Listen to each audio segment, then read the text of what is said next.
Hello and welcome back to Coding gear.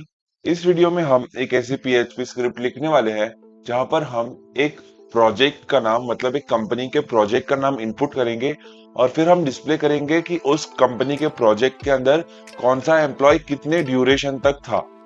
और ये हम करेंगे पीएचपी माई एडमिन और पीएचपी की मदद से। यहाँ पर हम इन दोनों को कनेक्ट करने वाले हैं और फिर उससे डेटा रिट्राइव करेंगे माई SQL underscore fetch underscore array की मदद से।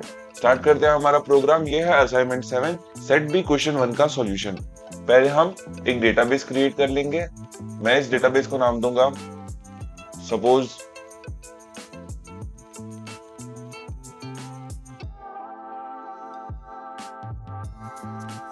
Project manager create.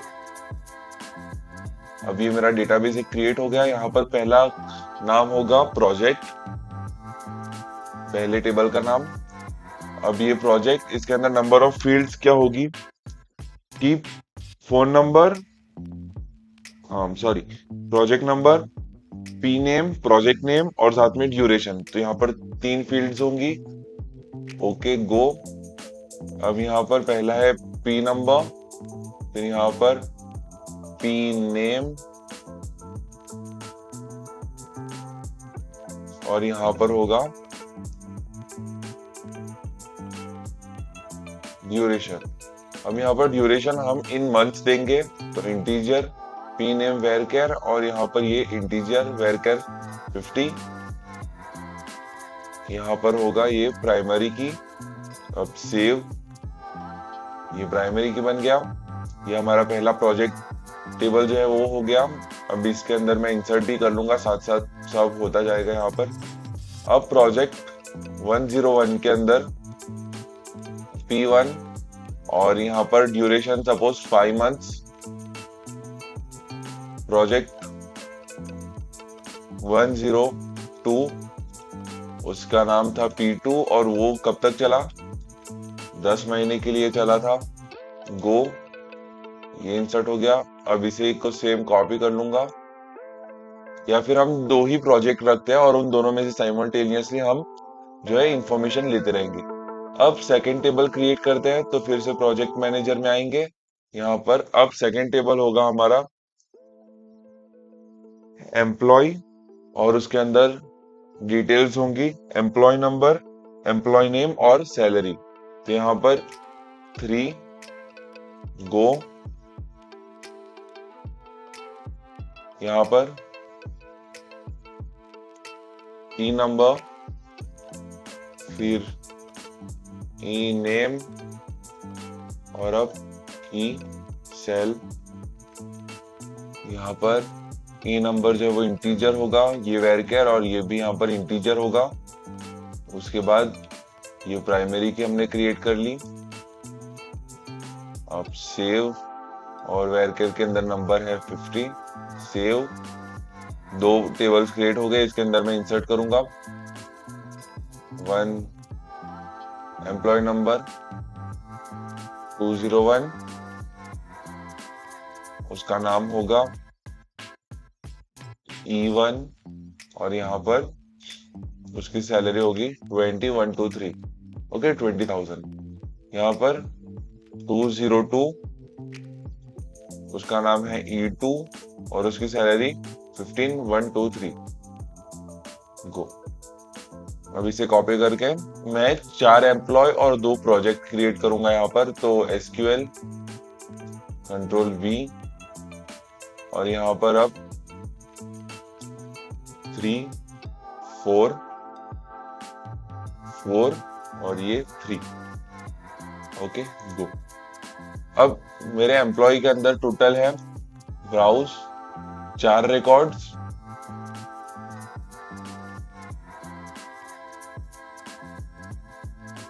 Project manager, employ, browse.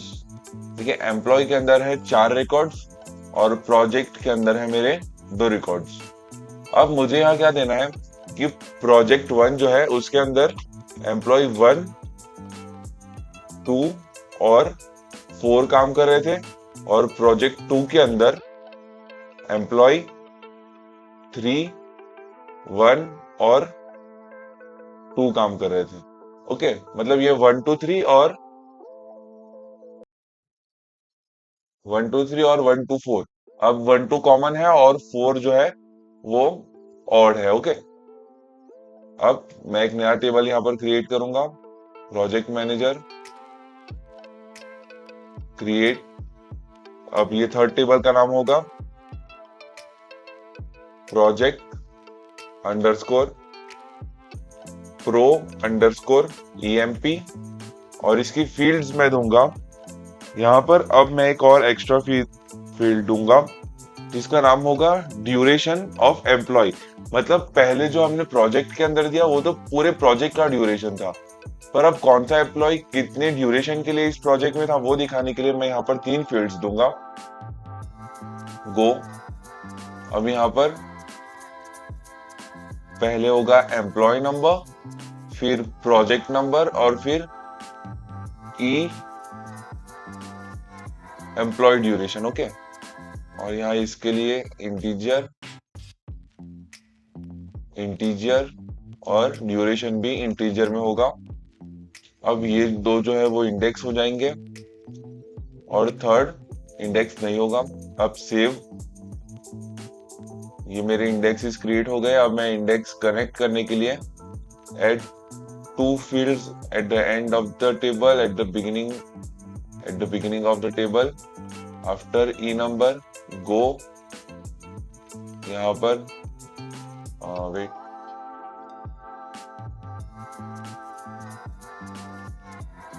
Project manager project underscore employ create index on 2 fields 2 columns। पहला है हमारा ई नंबर और दूसरा है हमारा पी नंबर। सेव। और अब रिलेशन व्यू में जाके इनको मैं ई नंबर को एम्प्लॉय ई नंबर और पी नंबर को प्रोजेक्ट पी नंबर। अब सेव। तो जो है मेरा रिलेशन व्यू ये सक्सेसफुल हो चुका है, अब ये क्रिएट हो चुका है। सेव। ओके, ये मेरा रिलेशन व्यू है। ई नंबर जो है वो एम्प्लॉय ई नंबर से कनेक्टेड है, पी नंबर जो है वो प्रोजेक्ट पी नंबर से कनेक्टेड है। अब मैं इसके अंदर रिकॉर्ड्स इंसर्ट कर सकता हूं। तो प्रोजेक्ट के अंदर हम देखें ब्राउज, तो पहला जो प्रोजेक्ट है वो 5 महीने चला और दूसरा प्रोजेक्ट जो है वो 10 महीने चला। तो मैं यहाँ पर प्रोजेक्ट अंडरस्कोर एम्प्लॉय में इंसर्ट। अब यहां से रेफरेंस लेंगे हम। तो पहले एम्प्लॉय का नाम था 201, प्रोजेक्ट का नाम था 101, और ये जो है प्रोजेक्ट 1 जो है वो कितने टाइम चला था, 5 मंथ्स के लिए चला था, और ये 10 मंथ्स के लिए चला था। ठीक है, तो पहला एम्प्लॉय पहले प्रोजेक्ट के अंदर 4 महीने था, फिर दूसरा एम्प्लॉय प्रोजेक्ट 1 के अंदर 5 महीने था। गो। ये 2 रिकॉर्ड्स इंसर्ट हुए। अब यहां पर ही एडिट, और यहां पर इसे निकाल देते हैं।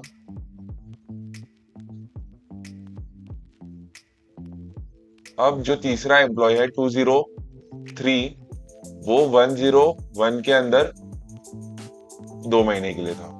अब गो, और यहां पर मेरा रिकॉर्ड जो है इंसर्ट हो गया। अब इसे क्रॉस। ओके, तो अब ये जो है पहली डेटा जो है वो फिल हो चुकी है। यहाँ पर ब्राउज में करूंगा कि 201, 202 और 203। ओके वेट, तो यहाँ पर जो है अब मैं इसे इंटरचेंज 123 और यहाँ 124। ओके, अब फिर से इंसर्ट करेंगे रिकॉर्ड्स।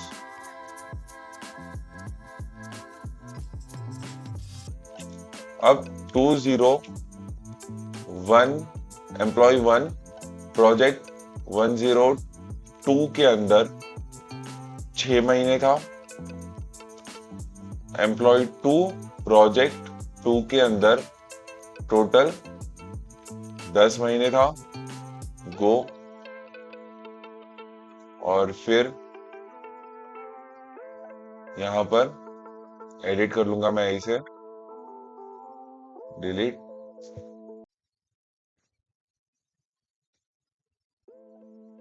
यहाँ से। और अब एम्प्लॉय 4 जो है 204 वो यहाँ पर ये रहा, यहाँ मैं एडिट कर रहा हूँ। एम्प्लॉय 4 जो है वो सेकेंड प्रोजेक्ट के लिए टोटल 7 महीने था। गो। तो अब ये जो है रिकॉर्ड्स इंसर्ट हो चुके हैं। देखिए अब एसक्यूएल में लिख के आपको दिखाता हूँ। सिलेक्ट स्टार फ्रॉम प्रोजेक्ट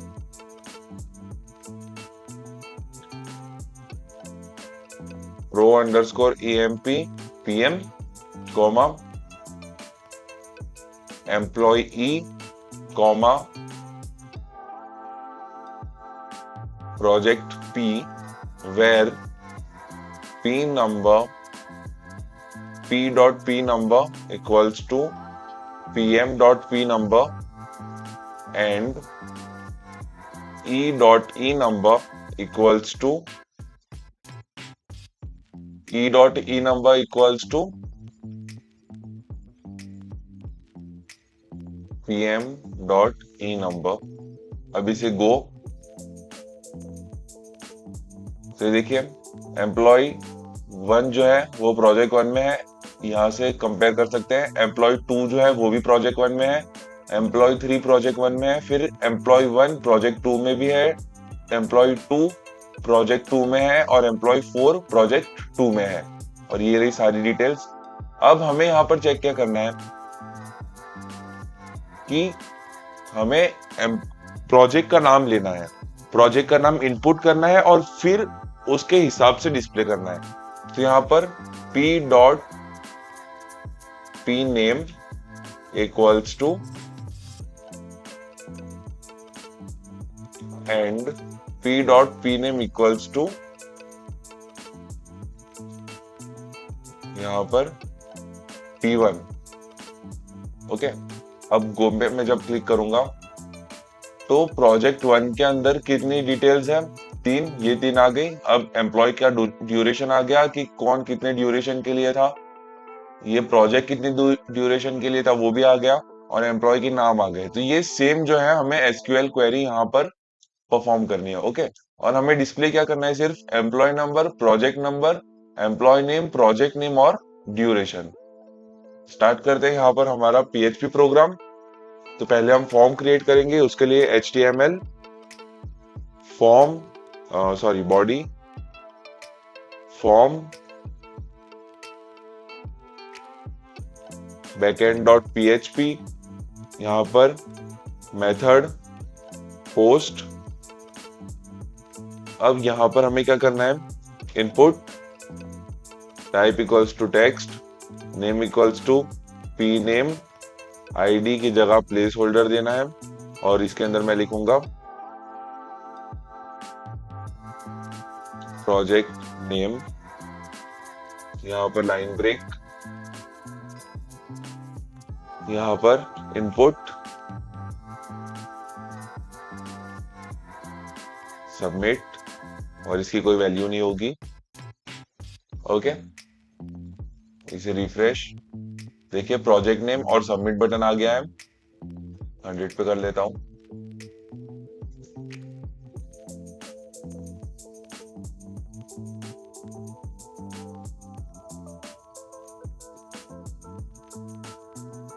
ये सेंटर में आ गया। अब बैकएंड लिखते हैं हम। तो पहले तो हमें PHP, अब पहले हमें क्या करना है? फॉर्म से डेटा लेना है। तो $p name equals to $_post square bracket single inverted comma और यहाँ पर p नेम। अब यहाँ पर $connection equals to MySQL _ connect double inverted comma localhost comma double inverted comma root comma double inverted comma. ये पासवर्ड हो गया हमारा। अब मुझे यहाँ पर चेक करने की जरूरत नहीं, मैं ऑलरेडी बहुत सारे वीडियोस में ये कर चुका हूँ कनेक्शन के लिए। तो मैं यहाँ पर बार बार जो है वो एक्सेप्शन हैंडलिंग डालने नहीं वाला कि इफ एल्स वगैरह, कि अगर कनेक्शन सक्सेसफुल नहीं है। तो यहाँ पर मुझे पता है मेरा कनेक्शन सक्सेसफुल है। आप चाहे तो आप डाल सकते हैं इफ नॉट कनेक्शन। अब यहाँ पर डेटाबेस सिलेक्ट करना है तो select database equals to my SQL underscore select underscore database और यहां पर प्रोजेक्ट मैनेजर, जैसे कि मैंने यहाँ पर दिया था इसका नाम project manager without any space. और आप ट्राई करना कि आप यहाँ पर विदाउट स्पेस ही दे यहाँ पर भी नाम, क्योंकि अगर स्पेस आप एंटर करते हैं किसी के भी अंदर, यहाँ पर अगर आप स्पेस एंटर करते हैं, जैसे कि मेरा है यहाँ पर प्रोडक्ट स्पेस डेट मतलब डिटेल्स, तो अगर आप वैसे करते हैं तो यहाँ पर स्पेस देनी होगी और ये जो स्ट्रिंग है वो स्पेस एक्सेप्ट नहीं करती, तो इसीलिए आप ये मिस्टेक अवॉइड कीजिएगा। अब आगे चलते हैं, यहाँ पर dollar query equals to my SQL underscore query और यहाँ पर जो मैंने पहले क्वेरी लिखी थी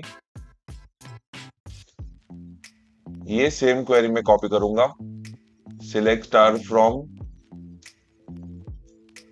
paste select star from product employ, जिसको मैंने एक वेरिएबल दिया पीएम एम्प्लॉय और product project P, where p.p number equals to pm.p number, मतलब प्रोजेक्ट मैनेजर का प्रोजेक्ट नंबर जो है वो प्रोजेक्ट का प्रोजेक्ट नंबर से मैच होना चाहिए, और ये जब सारे रिकॉर्ड्स मैच होते हैं तो अब वो रिकॉर्ड जो है हमें डिस्प्ले होगा। अब यहाँ इसे एंड और यहाँ ये क्वेरी को एंड और यहाँ पर p1 की जगह मैं दे दूंगा डॉलर p नेम। ओके, अब इस डेटा को मुझे जब फेच करना है तो मैं यूज करूंगा while loop while dollar result equals to my SQL underscore fetch underscore array और यहां पर डॉलर क्वेरी 1, ये क्वेरी आ गई। तो जब तक ये क्वेरी चल रही है मेरी, जब तक ये कोड जो है वो खत्म नहीं हो जाता, तब तक क्या करना है हमें, एको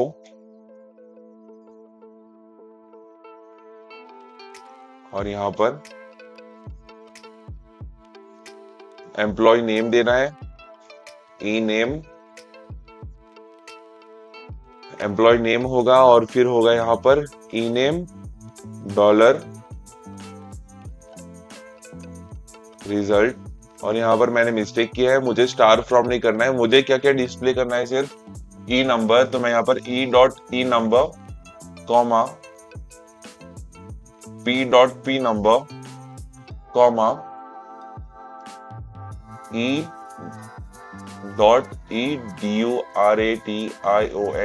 ड्यूरेशन कॉमा ई नेम और यहाँ पर ई नेम, मतलब एम्प्लॉय का नाम, एम्प्लॉय का नंबर, प्रोजेक्ट नंबर और एम्प्लॉय की ड्यूरेशन मुझे यहाँ पर देनी है, रिजल्ट। और यहाँ पर एक काम करूंगा मैं, ओके यहाँ पर इतना ही अभी देते हैं इसके लिए, रिजल्ट और स्क्वायर ब्रैकेट 0 के अंदर आएगा एम्प्लॉय का नंबर, तो यहाँ पर ई नंबर, यहाँ पर लाइन ब्रेक एको, यहाँ पर कॉलम में दे दूंगा और यहाँ पर एक रिजल्ट दे दूंगा, स्क्वायर ब्रैकेट और यहाँ पर एक लाइन ब्रेक। अब इसे जो है मैं कॉपी कर लूंगा, बेसिक एक टेम्पलेट बना लिया, क्योंकि बहुत सारे रिकॉर्ड्स है तो मैं हर एक को लिखने से अच्छा मैं कॉपी पेस्ट करके अब यहाँ पर अपने हिसाब से एंट्रीज लिख सकता हूँ। अब ई नंबर, फिर यहाँ पर है पी नंबर, फिर यहाँ पर है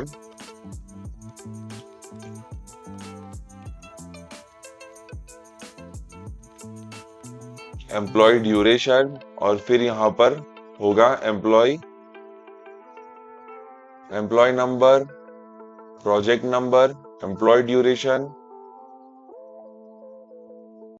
employ name,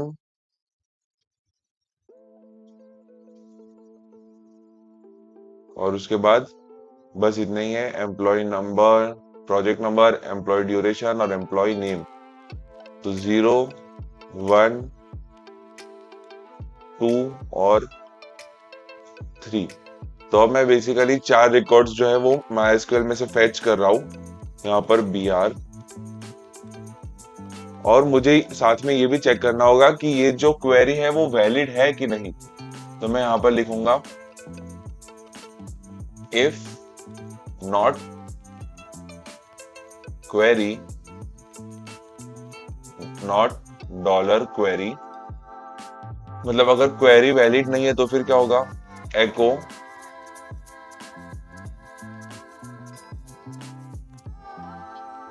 valid pname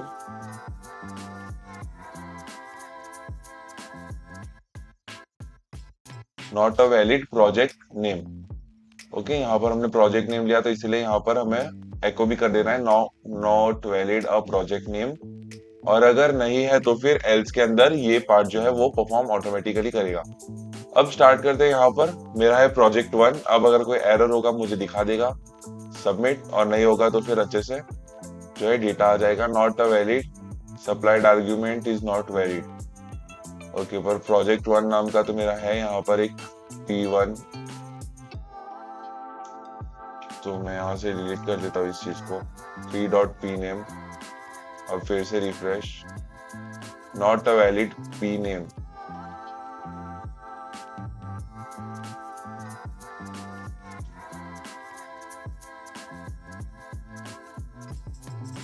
MySQL fetch array supplied argument is not a valid MySQL result resource on line 19।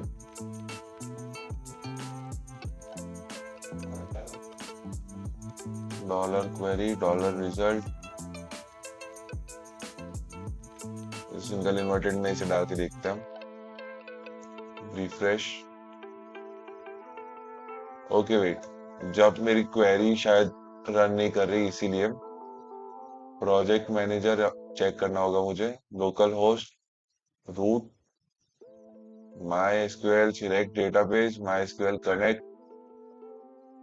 तो यहाँ पर जो है मेरा कहीं पर गड़बड़ है, कनेक्शन ये तो परफेक्ट मैंने लिखा है, HD भी परफेक्ट है, query dollar query MySQL underscore query double inverted comma select E number P number, ये प्रोजेक्ट में ही था, E.E ड्यूरेशन, ये शायद हमने प्रोजेक्ट एम्प्लॉय के अंदर लिखा था, 3 कॉलम्स। ओके, मिल गया। तो यहाँ पर मुझे लिखना था PM.E ड्यूरेशन। ओके, अब जब मैं इसे रिफ्रेश करूंगा, अभी नहीं आ रहा, E.E name from project underscore employ PM project underscore employ और project where P.P number equals to, अब यहाँ पर इसे सिंगल इन्वर्टेड कॉमा में डाल के देखते हैं, रिफ्रेश। ओके, देखिए सिंगल इन्वर्टेड कॉमा में, और यहाँ पर ये छोटी सी मिस्टेक थी। तो एम्प्लॉय 1 जो है वो प्रोजेक्ट 1 में था और 4 महीने की ड्यूरेशन के लिए, उसका नाम है E1। एम्प्लॉय 2 उसका नाम E2 5 महीने के लिए था, और एम्प्लॉय E3 वो 2 महीने के लिए था। इस वीडियो के लिए इतना ही। यहाँ पर हमने देखा कि कैसे हम 3 टेबल्स के साथ प्रोजेक्ट नेम को यहाँ पर एक थर्ड टेबल के अंदर ई ड्यूरेशन करके दे सकते हैं, और फिर उससे हम जो है डेटा फेच कर सकते हैं। इस वीडियो के लिए इतना ही। यहाँ पर जो मैंने कोड लिखा उसकी लिंक मैं आपको डिस्क्रिप्शन में दे दूंगा। Thank you.